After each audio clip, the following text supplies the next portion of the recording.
Bom dia. Hoje, então, nós vamos continuar a falar de Business Intelligence, módulo 2. Então, na aula passada, nós vimos o que era BI, né, como funcionava, as vantagens, né, e principalmente alguns conceitos. Então, nas duas aulas anteriores, que a gente começou a ver o módulo, nós vimos, por exemplo, o que era um armazém de dados, nós vimos o que era mineração de dados, né, que é o data mining, nós vimos o que era indicadores de desempenho de negócio, nós vimos também o conceito de análise de dados, que são realmente conceitos que, na verdade, vão ser módulos, né, a partir do módulo 3. Então, vocês estão tendo uma visão geral, né, do que é o BI, do que é essa disciplina. Vimos aquele vídeo, né, da questão da história do BI, né, não sei se vocês viram que eu tentei fazer uma edição para ficar um negócio bem legal, depois vocês vão dar uma olhada. Eu coloquei o vídeo mesmo bem completo, não pegando aqui a tela, e depois eu coloquei só os comentários, né, então para ficar legal quando você estiver assistindo em casa, ou você também que está acompanhando a gente aí já no YouTube, tá? Então, hoje nós vamos dar continuidade falando sobre inteligência. Afinal de contas, né, Business Intelligence não é mais do que inteligência de negócio. Mas o que é inteligência? Né? Qual a importância disso? Por que as empresas estão atrás de inteligência? Então, nós vamos, né, a primeira pergunta: seria possível criar inteligência? E aí, né, existe, né, um modelo, vamos dizer assim, né, um pequeno fluxo que permite a criação da inteligência. Então, eu tenho o usuário. A partir de exigências e feedbacks desse usuário, eu posso, então, planejar e atribuir tarefas. Ou seja, o usuário, né, um ator, né, lá dos casos de uso, né, mas a todo o sistema, ele pode exatamente, né, ter exigências e feedbacks, né, dar retornos. A partir disso, eu planejo e atribuo tarefas, né, para esses usuários. Daí eu coleto as informações que estão sendo geradas a partir dessas tarefas, e daí eu faço um processo de exploração. É aqui que começa a parte de BI, né? É aqui onde os dados, então, são, a partir da coleta dos dados, é que eu faço essa análise. E daí, então, né, você faz a análise, produz, né, um resultado, e daí você dissemina a informação que você descobriu. Então, por exemplo, você atribuiu uma tarefa para uma equipe, e aí você percebeu que essa equipe, o desempenho dela não está legal, tá? E a partir daí, por causa desse desempenho não está legal, foi o que aconteceu. Você então fez análise, descobriu que isso, e aí você tomou uma atitude. Você chegou e disse: não, ó, temos então que resolver esse problema. Tudo isso é gerado, né, a partir de um ciclo constante também de avaliação. Então, este ciclo é um ciclo exatamente que acontece em todos os negócios. Toda vez que você vai, né, que você está trabalhando, você tem os usuários, você recebe feedbacks ou exigências, e aí começa um processo de você atribuir tarefas, que são as ações, aí você verifica como está acontecendo, né, extrai informação, avalia, e daí você dissemina, e aí retroalimenta este ciclo, tá? Então isso aqui é constante, a todo momento, né, vocês como profissionais, né, de negócio, né, vocês vão estar exatamente o quê? Recebendo exigências e feedbacks e tomando decisões a partir da avaliação de dados. Tá? Então, a partir daqui, eu consigo, então, gerar o que ele chama de inteligência. Inteligência, então, nada mais seria do que o uso da informação com propriedade, de uma forma correta, de uma forma realmente que agregue valor ao negócio. E aí, por isso, Business Intelligence nada mais seria do que você gerar informações que permite, então, tomar de decisão estratégica voltada para negócio. Tá bom? Então, por favor, Marcos, primeiro tópico sobre governança de Business Intelligence. Processo de criação de inteligência inicia-se pela identificação e priorização de projetos específicos de business. Ou seja, dentro de um ambiente de negócio, você tem vários problemas a serem resolvidos. É nosso papel, identificar quais são as áreas que mais necessitam, né, de uma solução de BI. Lembra aquele diagrama que a gente comentou de importância e urgência lá do módulo 1? Né? Então você coloca exatamente quais são as áreas, os problemas que você quer resolver, quais são aqueles que são só urgentes, quais são aqueles que são importantes e aqueles que são importantes e urgentes. E a partir daí você, então, poxa, esse aqui é importante e urgente, será o primeiro que você irá tratar. Tá? Então, você vai ter vários problemas a ser resolvidos, e aí você escolhe exatamente qual é aquele que vai exatamente, né, que é mais crítico para o funcionamento do negócio. E existe uma característica importante nisso, que é exatamente subtópico. Roberto, por favor. Em cada projeto... medidas como retorno de investimento, o custo total de propriedade são usados para estimar a relação custo-benefício. Tá, então o ROI, que a gente chama que é o Return of Investment, e o TCO, que é o Total Cost of Ownership, são dois parâmetros importantíssimos na hora de você escolher qual dos problemas você quer resolver. Quando a gente fala de ROI, estamos falando exatamente de retorno, né, realmente de lucro, ou então de economia de tempo, etc. Então, se eu tenho 10 projetos, eu posso então escolher qual projeto eu vou atacar primeiro, João, de acordo, por exemplo, com o retorno. Ah, não, esse projeto aqui ele vai retornar mais, né? Vai gerar mais lucro para a empresa, vai economizar mais gastos, então o ROI dele é alto. Esse ROI, né, então, sendo alto, faz com que eu priorize esse projeto primeiro, independente do custo, no caso do ROI. Depende, eu posso ter algo que a implementação seja alta, mas que o retorno seja mais alto ainda. Por exemplo, nós vamos estar avaliando depois aqui um estudo de caso da HP, igual como a gente fez, né, no caso lá da Toyota. E aí, no caso da HP, ela fez um sistema dela de BI, ela investiu, João, ao longo de 3 anos. 3 anos mesmo, ou seja, 3 anos era só desenvolvendo, não tinha a solução ainda lançada. 3 anos para um cliente aqui em Ceará, já imaginou um cliente esperar 3 anos para um programa aqui no Ceará? Não espera. Fica agoniado, né, que é o sistema para ontem. Né? Mas a HP não, a HP ela investiu. Ela chegou, não, vai ficar 3 anos fazendo tudo, desenvolvendo, sem se preocupar em lançar. Só vai lançar quando realmente tiver tudo beleza, tudo redondo. E aí a HP realmente conseguiu, né, lançar depois de 3 anos, e o sistema deu embora o custo tenha sido elevado, mas o retorno foi muito maior, tá? Muito maior mesmo. Exatamente por questão dessa avaliação. Claro que pode ter projetos que o custo é alto, né, e o retorno seja baixo. Esses projetos, João, você deixa para o final. Você deixa quando outros projetos de maior retorno já tiverem sido tratados, já tiverem sido resolvidos. Tá bom? Alguma pergunta? Nenhuma? Pode continuar? Muito bem. Então, já o TCO, Total Cost of Ownership, já é quando você vai escolher o projeto de acordo com o custo. Então, o que tem o menor custo total é aquele que eu vou estar utilizando. Cuidado, tá? Muito cuidado, porque o TCO é motivo de briga, né, entre, né, profissionais, vamos dizer assim, normais e xiitas. Tá? Xiitas é aqueles profissionais que gostam de uma determinada tecnologia, independente dos prós e contras dela. Né? Então, por exemplo, é muito comum, né, você ter o pessoal, por exemplo, do Linux. Né? Você chegar a falar de Microsoft ou Oracle para eles praticamente só falta de jogar aqui, né, os 3 andares aqui para baixo. Mas por que isso? Porque geralmente o pessoal, né, de software proprietário, eles vão atacar o TCO. Beleza, o Linux em si é de graça, mas e o custo da instalação, o custo da consultoria? A hora de consultoria de um cara Linux é mais barato ou mais caro do que o de um profissional Windows, por exemplo? Tá? E a questão da manutenção, como é que vai ser essa manutenção? Será que o mercado tem profissional qualificado para manter um servidor? Ou vou ter que contratar um serviço de uma empresa, por exemplo, né, especializada, por exemplo, no Red Hat, por exemplo? Aí você tem que botar tudo isso na ponta do lápis. Só a compra do software não é suficiente. O TCO é o mais importante, porque é o que você vai gastar ao longo de 1 ano, ao longo de 5 anos, ao longo de 10 anos com aquela solução. Às vezes você compra um SGBD, por exemplo, falando aí, né, de banco de dados, você compra um SGBD da Oracle, caríssimo. Mas, pô, a Oracle te dá suporte 24 horas por dia, 7 dias da semana. Tá lá incluso. O cara vem de São Paulo para te dar apoio, dependendo do tipo, né, do tamanho da licença que você adquirir. Né, atendimento telefônico 24 horas por dia, 7 dias da semana. Né, então esse tipo de coisa, às vezes, compensa, né, o dinheiro que você está pagando. Ou seja, você tem a segurança que seu negócio vai continuar funcionando. É por isso até, né, essa questão do xiitismo, né, vocês têm que ter cuidado, né, para não cair nessa tentação, porque é exatamente por isso que você vê o governo do estado de Ceará.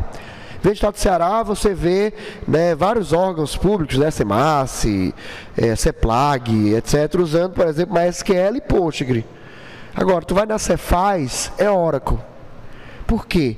Porque na Cefaz é onde está o bem maior do governo do estado, é onde gera, né, toda a captação de recursos. Então, todos os impostos entram pela Cefaz. Então, meu amigo, acabou-se. Entendeu? Ou seja, Esse negócio de mundo livre, open source, não sei o que, as pessoas misturam muito as ideias. Primeiro que software livre e open source tem nada a ver uma com a outra. Open source é o código aberto. Eu posso ter um programa pago e uma vez pago eu tenho acesso ao código fonte. Ele é open source. Ele apenas é pago, mas é open source.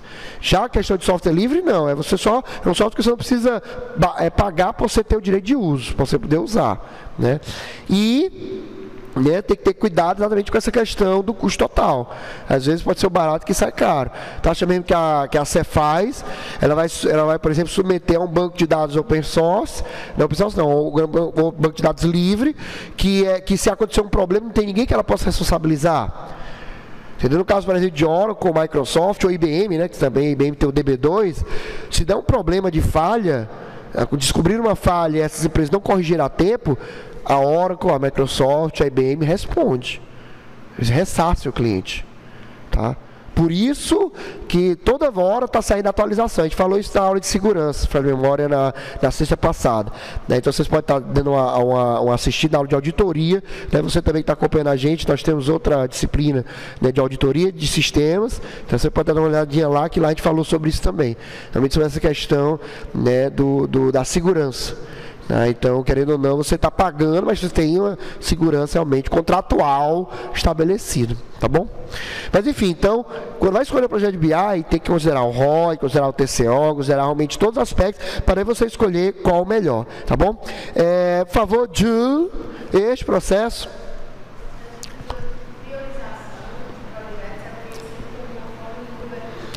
Tá, querendo ou não, você considera como uma governança, porque na verdade você vai estar exatamente, né, a partir de diversas demandas que você tem, você vai escolher qual é o problema a ser resolvido, tá? E aí, claro, né, você escolher o time de responsáveis dentro do time, né, quem vai ser o tomador de decisões, porque ele é que vai realmente, né, ser o gerente de projetos dessa implantação, tá bom? Alguma dúvida até aqui? Alguma pergunta? Não, era tranquilo, né? Muito bem. Por favor, Júlio, continue. As principais.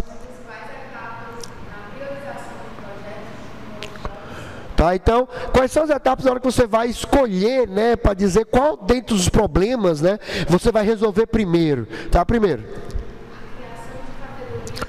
Que cria o conceito de portfólio. Vocês devem ter visto a cadeira de gerente de projeto. Alguns professores às vezes não citam o conceito de portfólio, tá? Mas portfólio é você ter um conjunto de projetos, né, agrupados, né, por alguma finalidade. Então, por exemplo, a Facet, ela tem um portfólio de projetos. Alguns projetos são projetos acadêmicos, por exemplo, projetos de mudança de plano de ensino, habilitação da Facet como centro universitário, tá? Esse tipo de coisa. Outros projetos são projetos, por exemplo, de infraestrutura, construção de novos laboratórios, etc. Outro projeto já é um projeto para, sei lá, melhoria do estacionamento. Então, você, dentro do portfólio, você pode ter exatamente categorias, que exatamente vão agrupar os projetos de acordo com a finalidade. Eu posso criar um portfólio por curso. Então, eu vou ter os projetos do curso de sistema de informação, os projetos do curso de área de produção, os projetos do curso de direitos, todos eles sobre o portfólio Facet. Tá, então eu posso ter esse conceito. Tudo depende, claro, da maturidade da empresa. Tá, então, exatamente, a partir do portfólio, a primeira coisa que tem que fazer é criar categorias, para exatamente agrupar os projetos de acordo com essas categorias. A categoria pode ser o setor da empresa a qual o projeto está atrelado, ou o cliente a qual o projeto está atrelado, ou o problema a qual o projeto vai resolver. Então, você tem diversas formas de categorizar, de classificar esses projetos. Tá? Você desceu o André, é isso? André, por favor. Segundo tópico, a definição. Beleza, criar as categorias. Qual vai ser o critério de seleção? Aí volta o slide anterior. ROI, TCO, tempo mesmo de implantação, aquele que é mais rápido, aquele que pode demorar mais. Você vai escolher o critério de acordo com o ambiente de negócio. Tá? Continue, André, por favor. Terceiro. E aí, claro, não vou entrar nesse mérito, mas vocês viram lá em gerente de projeto, conceito de gerenciamento de risco.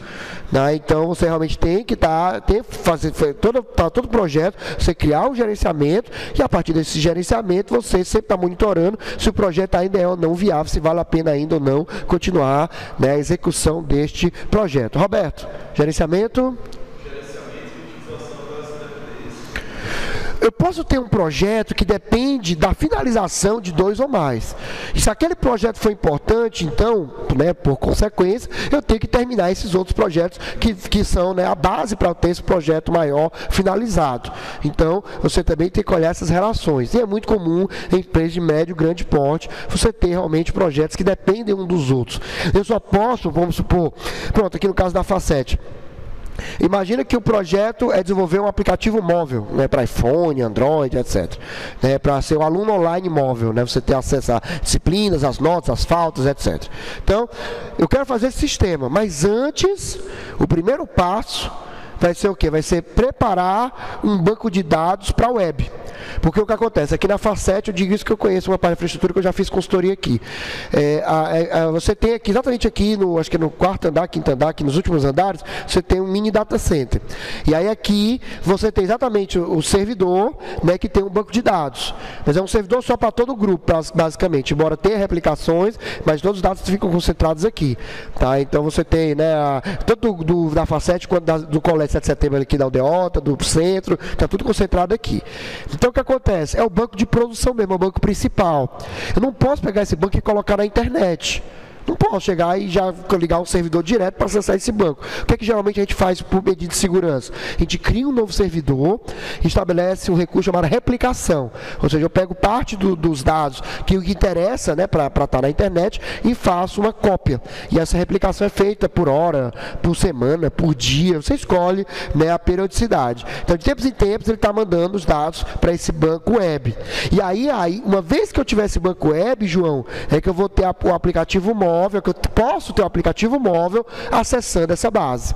Então, aplicações móveis, por exemplo, professor, eu tenho uma aplicação móvel aqui do Itaú, do Bradesco, do Banco do Brasil, eles estão acessando sempre réplicas do banco de produção. Eles nunca acessam o banco de produção direto. É por isso que você nunca vai ouvir alguém dizer assim, invadir o banco de dados do Bradesco. Só se ele for lá dentro mesmo do prédio do Bradesco e plugar o cabo de rede. Senão, ele não está invadindo a base principal. Ele só está invadindo uma réplica. E réplica, o cara pode fazer o estrago que for. É igual máquina virtual. Basta eu pedir para copiar tudo de novo. Então não há alteração alguma nisso. Tá bom? Assim, professor, mas no caso dos bancos, né, eu posso ter o problema do cara vai fazer uma transação bancária e tal, não vou receber esse dado? Vai. Só que aí o que é que o banco faz de esperto? Ele cria uma queue, uma fila. Então, toda vez que tu faz uma transação bancária, né, pagamento, vai lá no Internet Bank, tu fez um pagamento. Na hora que faz um pagamento, esse pagamento ele não é processado de imediato. Ele verifica o saldo, verifica a data, ele joga na fila.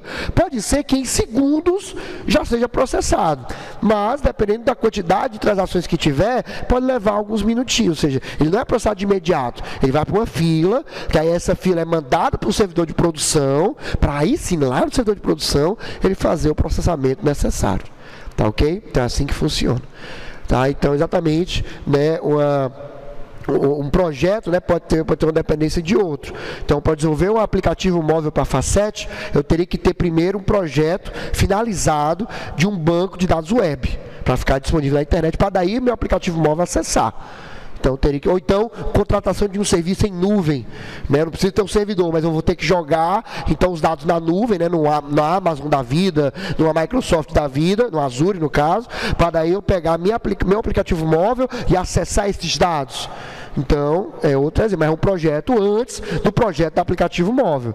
Para eu estou o quê? Preparando o terreno. Então, é comum projetos, empresas de médio e grande porte, terem relações de dependência. Tá? Com a mais normal. E aí você tem que ver isso também. Você pode exatamente ter escolhido, esse projeto aqui é importantíssimo, mas esse projeto depende da finalização desses dois aqui. Então, você vai ter que primeiro finalizar esses dois, para daí você ir para esse terceiro aqui. Tá ok? Alguma pergunta, alguma dúvida? Nenhuma? Encerre, por favor, Roberto. Último, monitorar.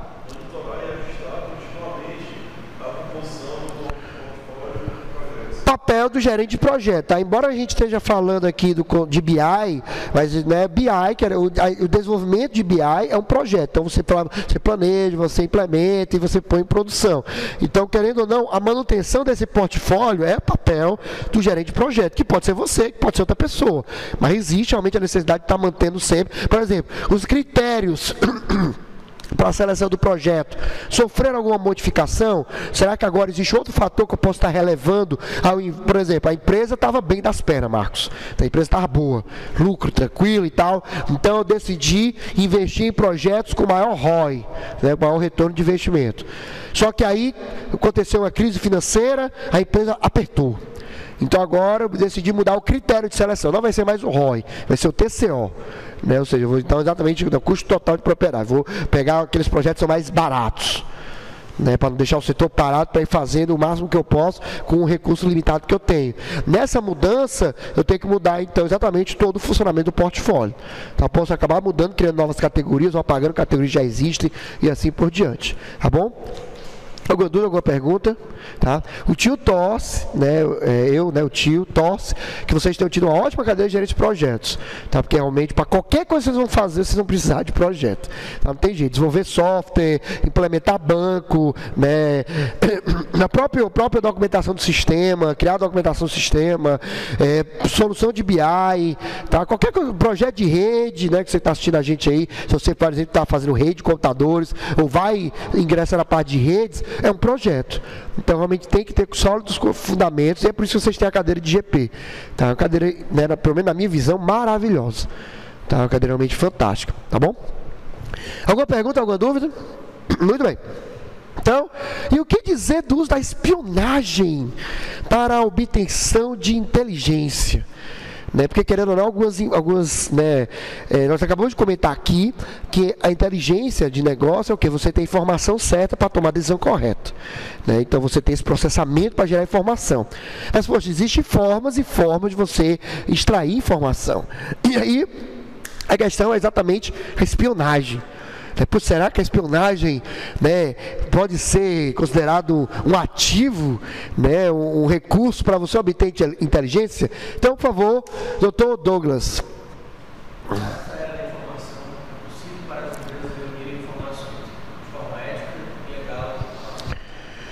Ética e legal. Aquela cadeira ética, né, que você tem ética profissional, então informática, sociedade, alguma coisa parecida, né?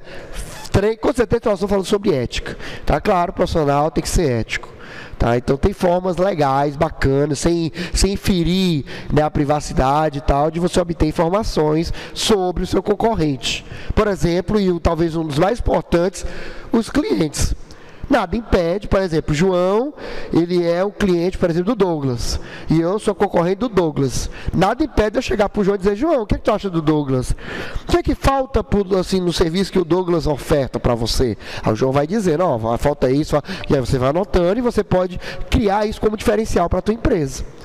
Tá? Então é uma forma legal, você não está fazendo nada fora da lei, você está apenas abordando um potencial consumidor, tá?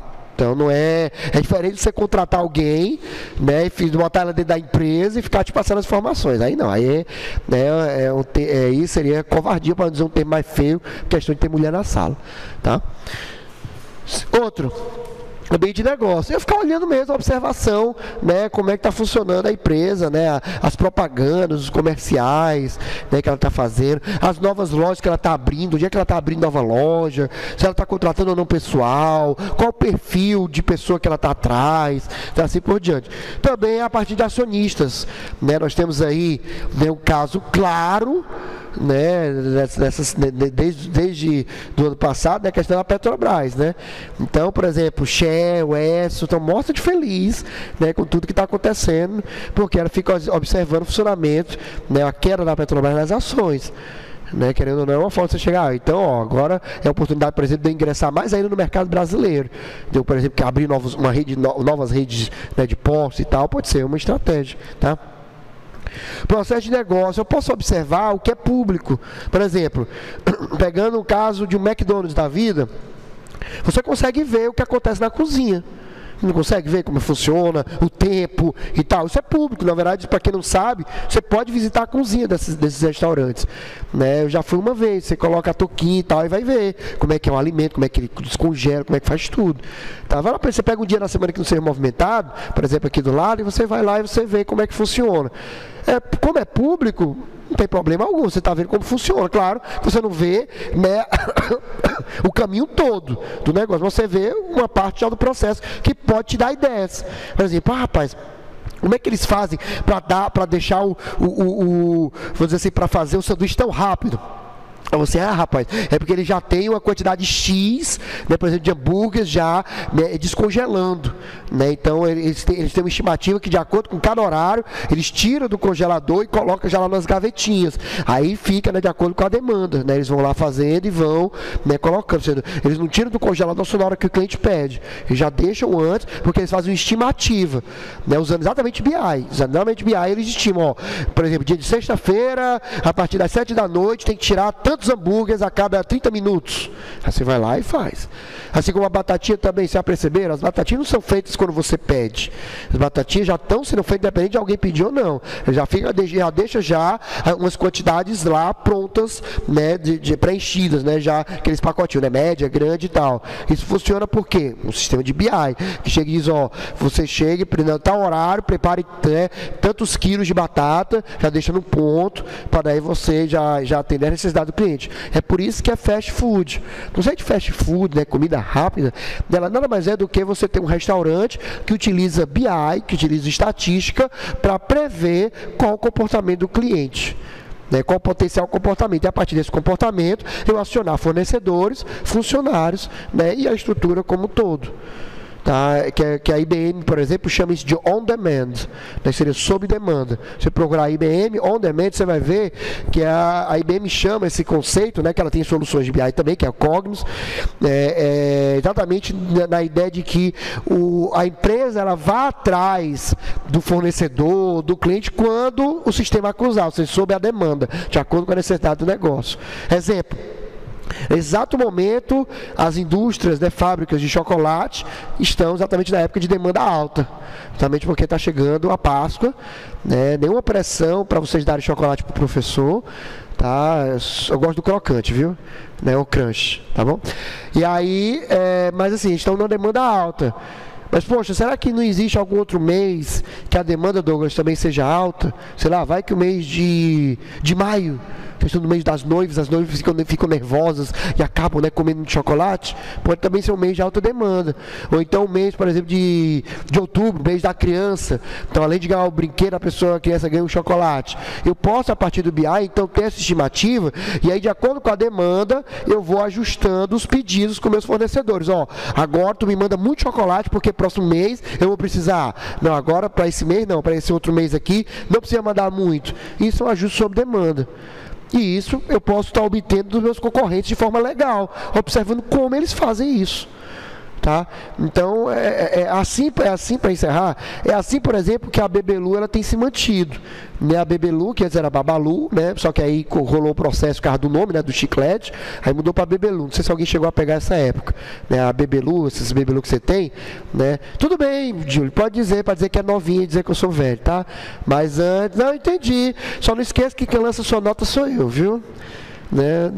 Mas assim, as lanchonetes Bebelu, né, elas eram Babalu, nome, e aí elas se mantêm hoje, né, ainda hoje, apesar de você ter McDonald's, Burger King, Bob's, né, esses restaurantes, né, essas redes, né, de fast food, ele consegue se manter ainda, né, que vez ou outra levando uma porrada aqui, uma porrada ali, mas consegue se manter porque ela adaptou os processos dela para um funcionamento semelhante ao de um fast food realmente real, ou seja, dentro do máximo que os donos, gestores têm a visão, eles observaram como funcionava o McDonald's, como funcionava um Bob's e tentou adaptar o processo, né, de fabricação do seu sanduíche para ser semelhante.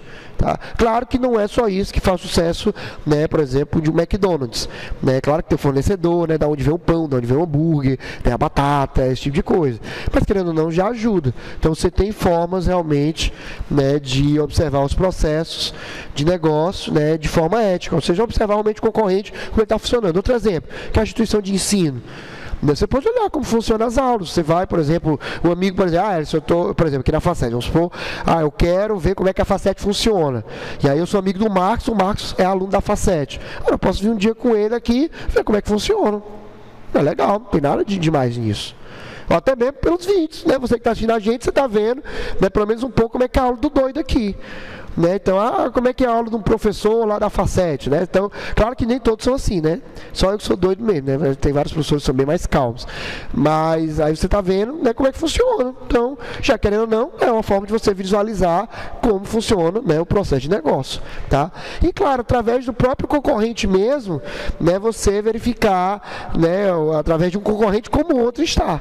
É possível, né? Numa conversa, reuniões empresariais, festas, solenidades. Você acaba sentando com um concorrente que não é tão concorrente assim, que, por exemplo, eu tenho um amigo de faculdade e tal, né? Vocês abriram empresa na mesma área, concorre, mas aquela concorrência saudável. E aí você pergunta, cara, como é que tá o Cicrano lá?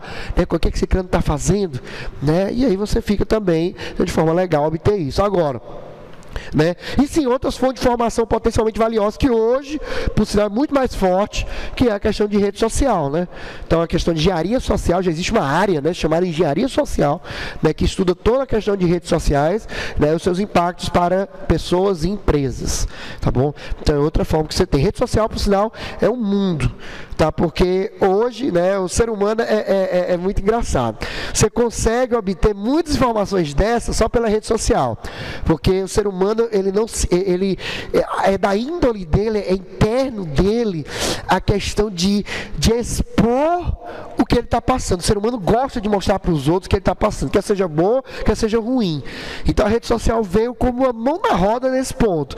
Então, quando acontece uma desgraça, vamos dizer assim, você sabe na mesma hora, porque o pessoal vai lá, né, curte, vai compartilhando de uma velocidade absurda. Por exemplo, quem aqui nunca viu, né, quem tem perfil no Facebook e tal, quem aqui nunca viu algum post sobre um rato ou uma barata num sanduíche ou num refrigerante, sei lá, alguma coisa do gênero? Já viu? É absurda a velocidade. Alguém postou a foto, começa. Vai realmente acaba derrubando a imagem da empresa, dependendo do caso, tá? Então, ou então você vê, por exemplo, um funcionário insatisfeito reclamando da empresa na internet. Então chega assim, poxa vida, estou indo para a empresa tal, que droga, que saco, que não sei o quê. Tem. Porque o ser humano não se contém. O ser humano é da índole dele ficar se amostrando. E aí a rede social acabou sendo que um grande, né, catalisador desse desabafo. Então as redes sociais são muito desabafos de empresas. E você pode acompanhar, então, pela rede social, como está determinada empresa. Existem hoje empresas, né, não sei se foi aqui que a gente conversou sobre isso, ou foi na cadeia de auditoria, mas a gente falou exatamente que existem hoje empresas dedicadas somente a saber como determinada empresa está na rede social, ou seja, existem empresas de marketing social, de marketing em rede social. Então, por exemplo, vamos supor o Igor, não é isso? Igor, por exemplo, ele tem uma empresa de desenvolvimento de software e ele quer saber qual a visão, né, das pessoas, né, da sociedade, da empresa dele. Então existem empresas hoje que você contrata e aí essas empresas vão em Twitter, Facebook, MySpace, sei lá, Vimeo, YouTube, e vai ver como é que tá, né? Sites também como Reclame Aqui, ela vai olhar lá, como é que tá a visão da empresa Igor Development, né, mental, como é que está a visão da empresa do Igor em relação à internet. E aí você vai levantando sites, levantando redes sociais, para aí você extrair essa informação, tá? Claro que, infelizmente, aqui no Brasil, né, embora existam sites fantásticos como Reclame Aqui, que você tem realmente uma visão bacana de como funciona a empresa, mas esses sites, infelizmente, não têm um poder maior, porque a legislação brasileira não é tão forte, né? Por exemplo, nós temos uma internet 4G, que é 2G, na verdade, né? Uma internet lenta pra caramba, e que, por sinal, ontem saiu, eu estava lendo uma matéria, que é a tarifa mais alta de celular da América Latina, é a brasileira. Tá? Ou seja, por quê? Porque ninguém realmente faz a lei valer. Agora, Estados Unidos, por exemplo, Europa, é diferente. Lá não, lá o negócio funciona. Então lá, por exemplo, é possível você, que nesses sites, você reclamar, na mesma hora a empresa já está respondendo. Por quê? Porque ela não quer que a má impressão, né, a má reputação dela se alastre. E na internet, ó, é mais rápido que o boca a boca. Um estalo já tem 1000 pessoas sabendo. Depois, no segundo estalo, já tem 10.000 pessoas sabendo. Depois de mais um estalo, 100.000 pessoas já estão sabendo. Tá ok? Alguma dúvida, alguma pergunta? Não? Podemos continuar? Tudo bem, então, continuando aqui, em relação à obtenção de inteligência, por favor, Igor, primeiro tópico.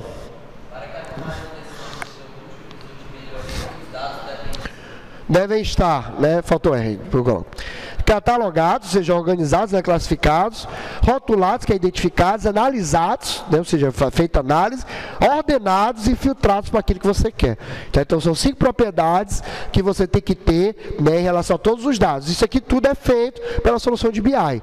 Então, as soluções que a gente vai ver, né, o Cubo, que é a parte de OLAP e tal, faz exatamente isso. Ele cataloga, rotula, analisa, ordena e filtra de acordo com as suas necessidades. Tá bom? Vamos agora falar das principais características de BI. Né? A gente falou um pouquinho sobre o que era BI, vamos agora falar mais da parte de OLAP, né, de análise analítica. Este diagrama, em teoria, né, você, João, por exemplo, que está fazendo a cadeira de banco de dados, deve ter visto, ou está vendo, já que você disse que o assunto da prova é controle de concorrência, então com certeza o professor deve ter, né, um dos assuntos, né, o professor deve ter falado também do conceito exatamente de processamento transacional, o LTP. Né, quem já passou pela cadeira deve se lembrar deste diagrama, mas de qualquer maneira a gente vai fazer um breve recap. Né? Por exemplo, o que seria processamento em lote? Alguém lembra, o batch? O que é, Douglas?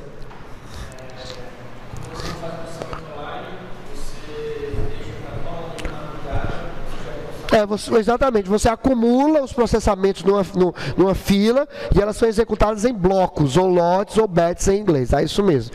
Tá certo? Então, processamento em batch, muito comum com bancos, por exemplo, né? Eles vão acumulando as transações e quando dá 3 da manhã, geralmente eles mandam essa informação para o Bacen, né? Para o Banco Central, para daí exatamente atualizar. Cheques compensados de outros bancos e tal, tudo isso é feito um processamento em lote. Já o processamento online, como o Douglas, né, sugeriu, ela vai dizer que é um processamento no qual o que você pediu é feito naquele instante. Em outras palavras, para quem está fazendo banco de dados como o João, né, seria você ter um commit naquele mesmo momento. Então, desculpa. Processamento online é mais do que um processamento que é feito de imediato, que o resultado do processamento já está disponível. E aí você tem 2 tipos, que é o transacional, que é esse que baseia-se em transações, que é você ter o begin transaction, commit, rollback, e é onde entra o conceito de concorrência, transação, essas coisas, e você tem o processamento analítico, que é exatamente o OLAP, que é o que a gente vê aqui na cadeira, né, de BI.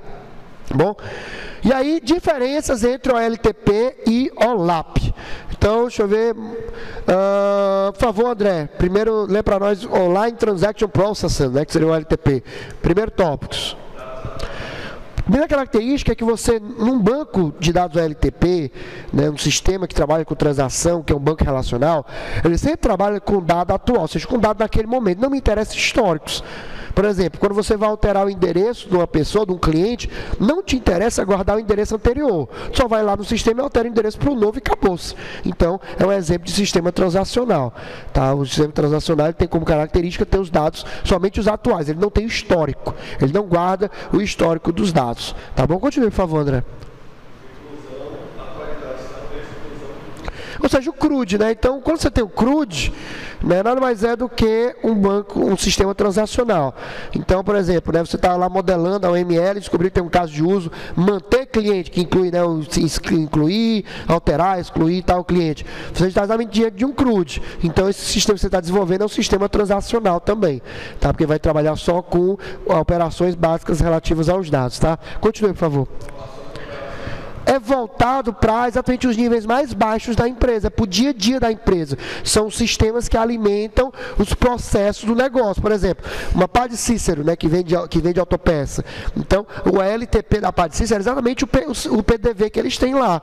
Né? Então, todas as operações de vender uma peça, né, processar isso no caixa, tudo isso seria, né, informações a nível operacional, né, como a gente viu já anteriormente. O outro tipo de informação... OLTP, né, de Online Transaction Processing. Então, OLTP e o outro é OLAP. A gente está vendo o LTP.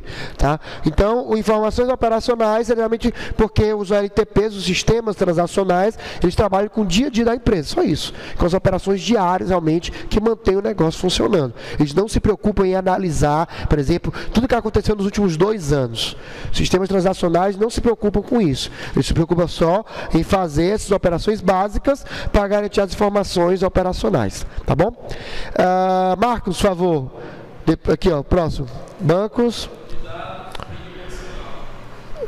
Campos ou colunas por linhas ou registros. Por isso que é bidimensional.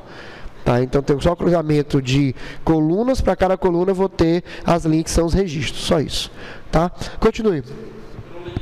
A ideia do LTP, do sistema LTP, é só ter o controle do negócio em relação ao seu funcionamento. Então, quando você, por exemplo, instala um PDV no mercantil, né, o sistema de frente de loja, você nada mais está controlando as vendas, como está funcionando a questão do negócio, né, qual produto está sendo vendido, o valor de cada um, gerar nota fiscal, é só isso que você está fazendo, tá? Continue, por favor.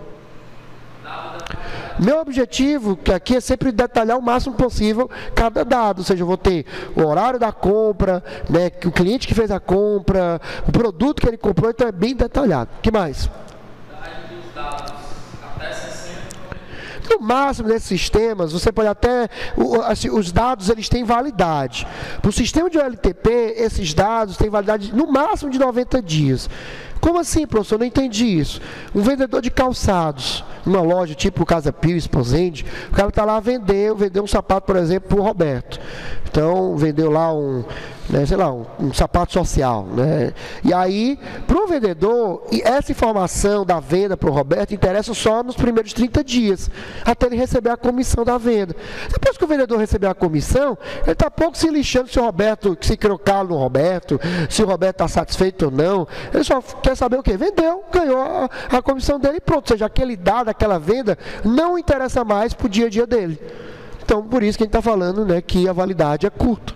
Tá certo? Roberto, por favor. Atualização. Basicamente, todas as operações de banco se resumem a fazer manipulação de registro. Ou você está inserindo um novo registro, ou você está alterando um registro existente, ou você está apagando um registro existente. Você não tem mais nada além disso. Na boa, pense um pouco. Vocês, por exemplo, né, que nem o João aqui está, né, mas estamos gravando aqui, João, mas eu tenho certeza que daqui a algumas aulas eu vou gravar dizendo que você tirou uma nota boa em banco de dados. Né, você vai estudar, vai tirar uma nota boa. E aí o que acontece em relação a isso? O que é que eu estou querendo dizer? As concorrências, aqueles algoritmos, tudo que está estudando, os algoritmos de join, né, para juntar duas tabelas, equi-join, x-join, não sei o que, tudo que você estuda é somente para atualização de registro, mais nada. É só isso. O combustível maior de um SGBD, quando num sistema OLTP, é o registro. O registro é o que sofre tudo, é o que recebe tudo, é o foco de atenção de tudo. Então, você estuda, né, os algoritmos de concorrência, você estuda, né, o gerenciamento de armazenamento, você estuda, né, buffer, processador de consulta, tudinho para uma coisa, só para você saber como a SGBD atualiza registro. É meio que frustrante, mas é a verdade. Tá? É diferente do outro aqui que a gente vai ver. Tá? Você estuda realmente. Porque a única operação que acontece, né, em sua essência, é manipular registro. Tá bom? Continue, Roberto, por favor. Não é obrigatório você armazenar tempo. Por exemplo, na tabela cliente, se eu alterei o endereço hoje ou na próxima semana, não vai fazer diferença alguma para o sistema LTP, tá? Já para o OLAP a gente vai ver que não, que interessa, porque, por exemplo, se eu alterei o endereço hoje e daqui a uma semana eu percebi que as vendas, que as compras daquele cliente caíram, pode ter uma relação com a mudança de endereço. Eu vou verificar. Então, tempo não é obrigatório no sistema LTP. Tá? Você tem data do pedido, data da compra, mas não tem data para todos os dados. Você tem data só para alguns dados, né, que envolvem realmente a dimensão tempo. No caso do OLAP, a gente vai ver que todos têm o conceito de tempo implementado. Tá? Termine, por favor. Exatamente, daí você tem o conceito de commit, né? Realmente quando você terminou de manipular um registro, você commita para liberar o registro para os demais poderem usar. Tá? Então, exatamente é uma característica do LTP. Então, banco de dados 1 e 2, as cadeiras BD1 e BD2, focam só em LTP. Onde em BD1 vocês focaram na parte de modelagem, ou seja, de criação do banco, e em BD2 vocês estão focando na parte de manutenção de um banco já implementado. Mas todos eles são OLTP. Tá? Daí vem agora a outra parte. Geralmente a parte OLAP, que é a que a gente vai ver aqui num capítulo, que é o capítulo 4 já. Tá? Que deve ser exatamente em abril, que é onde vai criar os cubos. Quando você vê o nome cubo, você já associa ao OLAP, que exatamente é nele que vai estar esse assunto. Então, por favor, Douglas.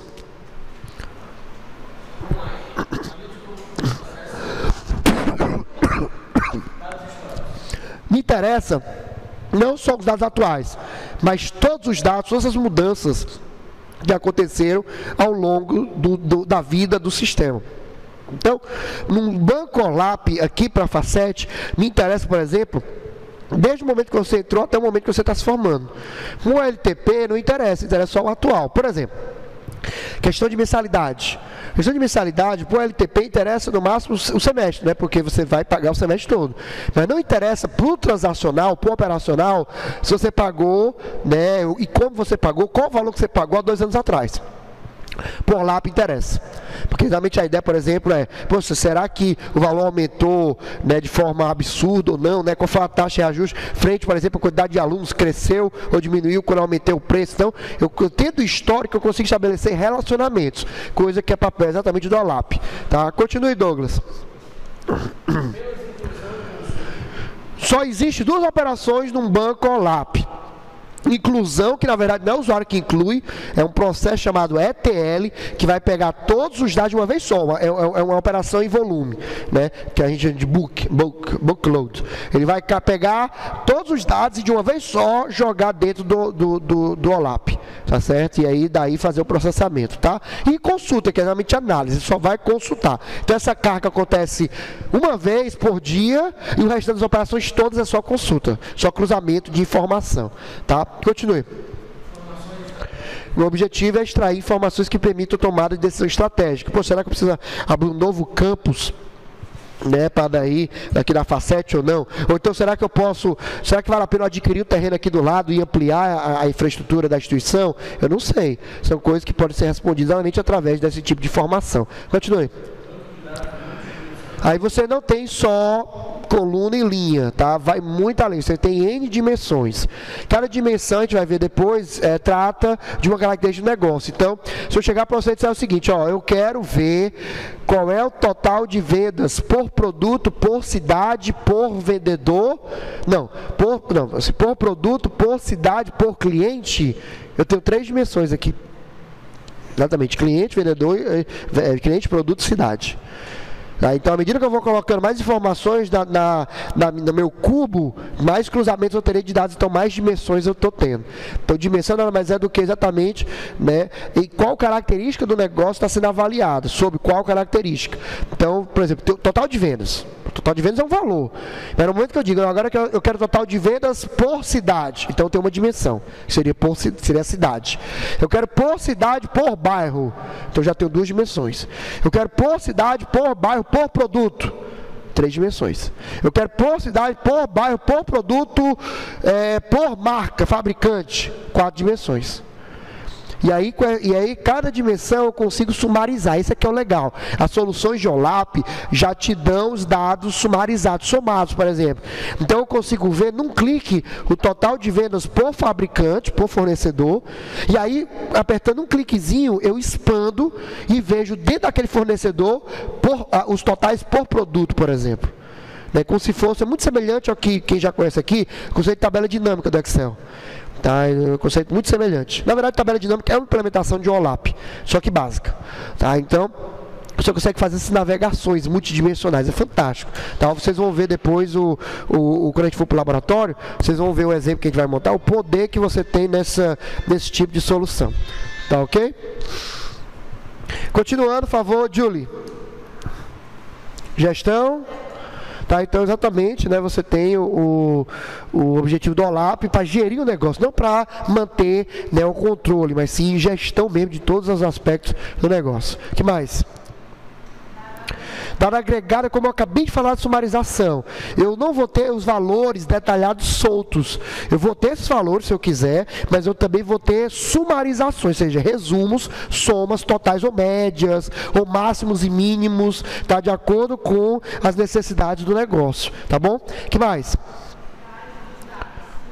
Tá, isso aqui é no mínimo, tá? Nós temos sistemas de BI que têm dados de 20, 30 anos, tá? Que são utilizados realmente para fazer análise, tá bom? Deixa eu ver o que mais aqui. Mônica, você consegue ler? Sabe, tu senta atrás de próprio próximo, senta aqui na frente. Eu desligo o ar-condicionado, serve por isso. Pronto, desligo, diminuo, não tem problema. Nossa questão é frio, está resolvido. Pronto aí. Próxima aula você está na frente. Então continue, por favor. Ou seja, estamos falando aqui que você realmente tem insights, né, tem visões do dado, né, praticamente de forma instantânea, de como está realmente o negócio. Continue. Sempre tem o tempo. Então, por exemplo, a mudança de endereço do cliente, como eu comentei anteriormente, ela vai ter o tempo, porque daí, esse tempo pode me permitir, João, eu verificar, por exemplo, se a mudança de endereço aumentou ou diminuiu as vendas. Tá, então, possivelmente está com o tempo, então, se uma vez que eu mudei o valor de um produto, se aumentou ou diminuiu a demanda dele. Tá, eu posso exatamente estar verificando sempre as mudanças que o negócio sofreu ao longo do tempo. Tá, nós vamos ver isso também, chama-se análise temporal. Tá? Não, na verdade, o limite de tempo que você vai ter, João, é o limite de dados que tu tem. Por exemplo, se tu tem um dado dos últimos 5 anos, então o teu limite de análise é de 5 anos. Em outras palavras, quanto mais dados tu tiver, de maior tempo, mais antigos, melhor, mais precisa será a sua análise. Se eu tiver, porque uma coisa, por exemplo, é eu avaliar os dados de um semestre. Outra coisa é avaliar os dados de 1 ano. E outra coisa é avaliar os dados de 2, 3 anos. Você concorda que com 3 anos eu consigo ter uma visão melhor, mais próxima realmente do que aconteceu do que em 1 ano? É igual bolsa. Bolsa de valores, né? Você, por exemplo, no dia a dia, no pregão, né? As pessoas lá que... me esqueci o nome dos caras, que fica lá comprando e vendendo ação, eles ficam vendo o gráfico, né, da evolução lá de determinada cotação ao longo do dia. Só que às vezes uma alta naquele dia não quer dizer que a ação ficou boa, porque se você botar nos últimos anos, você pode observar, por exemplo, uma queda. Pronto, a Petrobras é um exemplo. Na Petrobras, se você pegar as ações, né, hoje, por exemplo, ela pode até estar subindo, ontem ela caiu, mas uns dias atrás até tinha subido. Beleza, está subindo, está variando, mas poxa, coloca agora para avaliar ao longo dos últimos 2, 3 anos. Você vai ver que é uma queda constante, íngreme, não tem subido mais. Fez aquelas respiradas, né? Sobe, mas depois, né, acaba caindo de novo. Tá, então, ou seja, vale a pena comprar uma ação da Petrobras? Aí você chegar, se for a curto prazo, para agora, subindo, pode ser que vale a pena.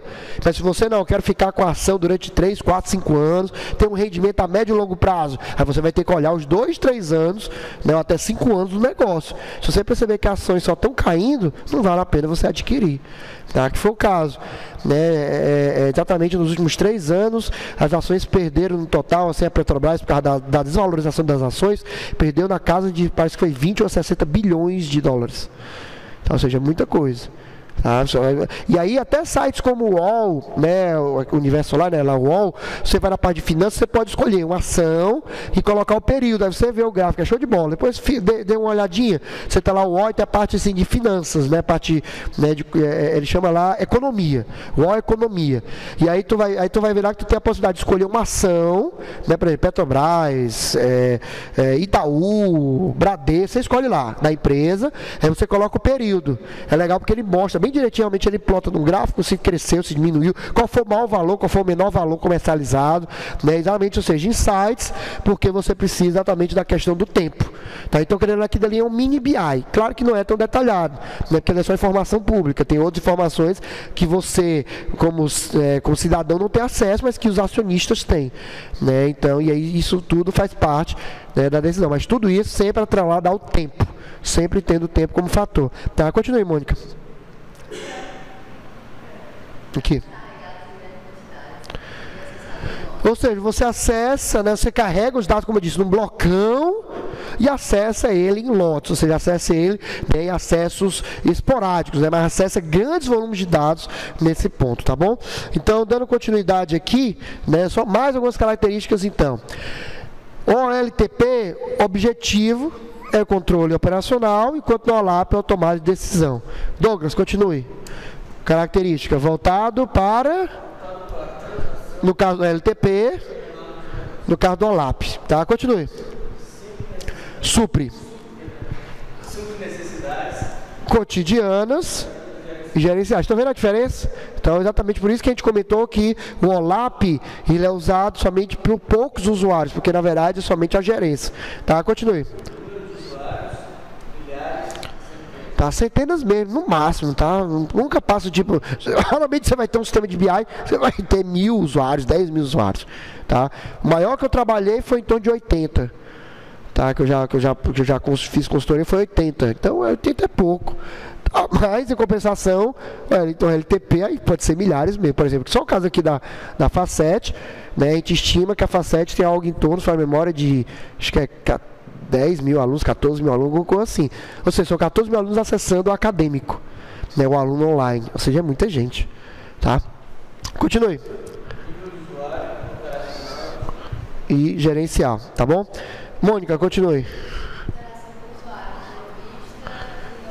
Não prevista a DOC, né, que a gente chama. Ou seja, aqui, eu comentei na aula passada que nós temos, só a memória, eu comentei na aula passada, que foi quando a gente falou de relatórios, que a ideia é dar o poder ao usuário para ele montar o relatório do jeito que ele quiser.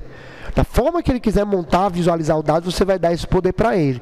Não é interessante você montar um sistema fechado, onde o relatório é só daquele jeito. O importante é você fornecer o dado. E aí, uma vez dado o dado, né, ficou um negócio meio, né? E uma vez oferecido, né, disponibilizado o dado, o usuário mexe, então, com o dado da forma que achar necessário. Isso é muito importante, a gente comentou isso no vídeo, né, quando a gente falou que o BI ele é centrado no usuário. Hoje, a ideia do BI é o BI User-Centric, né, ou seja, né, exatamente o BI centrado na necessidade do usuário. E esse usuário, ele tem que manipular os dados da forma que ele achar melhor, tá bom? Continue aí, por favor, Mônica. Operações típicas. Então aqui é só o CRUD, enquanto aqui realmente é só consulta, mas consultas pesadas, envolvendo milhares de dados, tá? Continue. Como eu disse, você dá o poder para o usuário realmente mudar do jeito que ele quiser a visualização dos dados, tá? Drag and drop mesmo, tá? Aqui eu vou trabalhar com grandes volumes de dados, como eu disse, porque eu trabalho com histórico, então eu vou trabalhar com milhões a bilhões de registros numa única consulta, tá? Continuando, por favor, Marcos.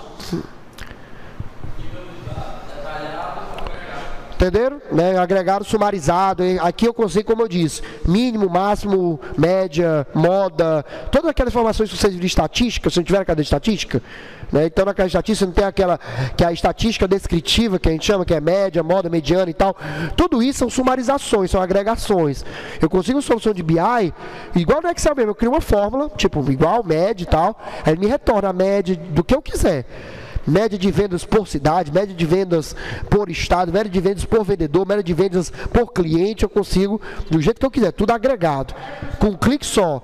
Não preciso ter que fazer selects usando SUMs, AVG, nada disso. Num clique só, eu consigo ter qualquer agregação que o usuário desejar. Diga, João.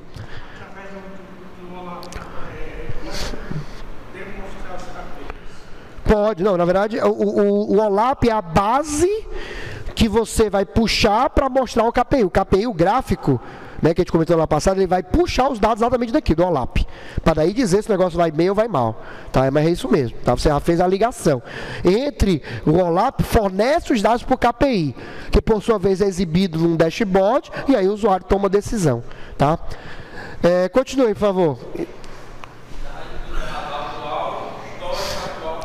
Projetaram porque eu posso ter também predição com mineração de dados, que a gente comentou já aqui na aula passada. Tá? Continue. Eu me preocupo com o tempo, eu me preocupo com grupos, eu não me preocupo com registro. O registro é só uma fonte de dados. Tá? André.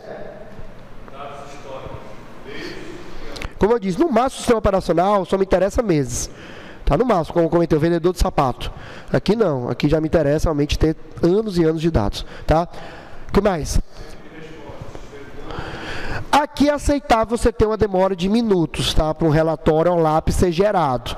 Mas geralmente, as soluções elas já pré-processam os possíveis cruzamentos de dados, para deixar mais rápido. A gente chama isso de MOLAP, vocês vão ver isso. Tá? Então, MOLAP, que é o Multidimensional OLAP, ele exatamente já vai fazer o cruzamento de todas as possíveis dimensões. Embora vá ocupar um espaço gigante, mas na hora que o usuário quiser, eu já vou ter todos os cruzamentos já feitos. Eu não perco o tempo de processamento. Aí esses minutos viram segundos. Tá, ok? Mas eu coloquei minutos porque você pode realmente ter um outro tipo de OLAP, que é o ROLAP, que é exatamente o Relational OLAP. Ou seja, que eu não tenho um pré-processamento prévio. Né? Pré-processamento já é prévio, né? Mas não tem um processamento prévio dos cruzamentos. Ou seja, ele cruza na hora que o usuário pede. Então, na hora que o usuário pedir um relatório que eu quero que cruze cliente com filial, né, para ter o total de pedidos, o MOLAP já tem isso pronto. Já o ROLAP precisa fazer esses cruzamentos na hora que o usuário pede. Tá?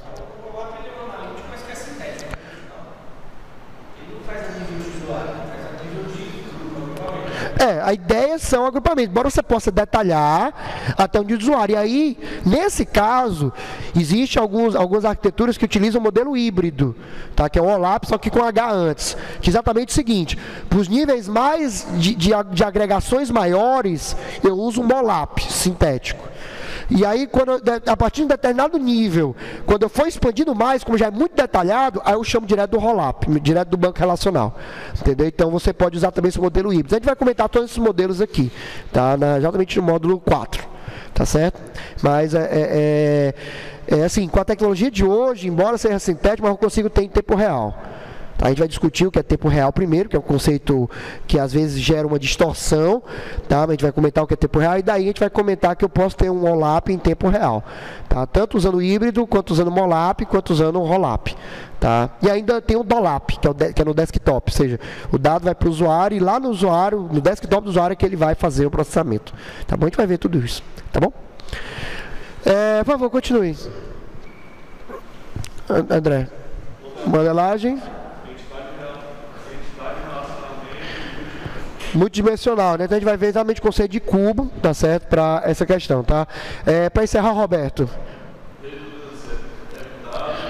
Eu comentei isso aqui em aulas passadas, que a ideia, na verdade, tudo que vocês aprendem de normalização, de eliminar redundância usando chave primária, estrangeira, integralidade diferencial, vocês vão esquecer isso aqui.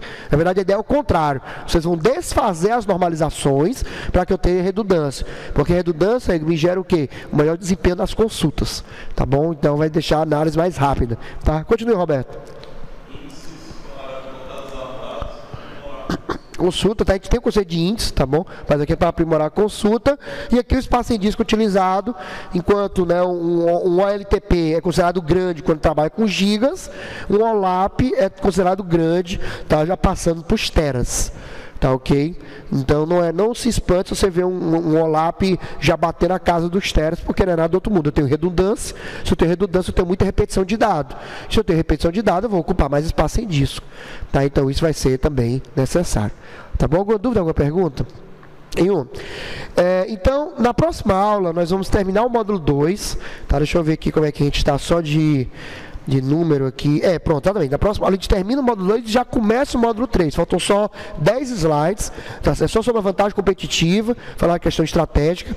E aí na próxima aula a gente termina já o módulo 2 e já começa o módulo 3. Tá certo? Isso é exatamente de Data Warehouse. Então a gente vai começar a fazer um deep dive de Data Warehouse, tá bom? Alguma dúvida, alguma pergunta antes de eu finalizar o vídeo? Não vou embora ainda, tá? Vou só fazer a chamada, tá certo? Mas só antes de finalizar a gravação. Então, deixa eu ver aqui como ficou. Beleza.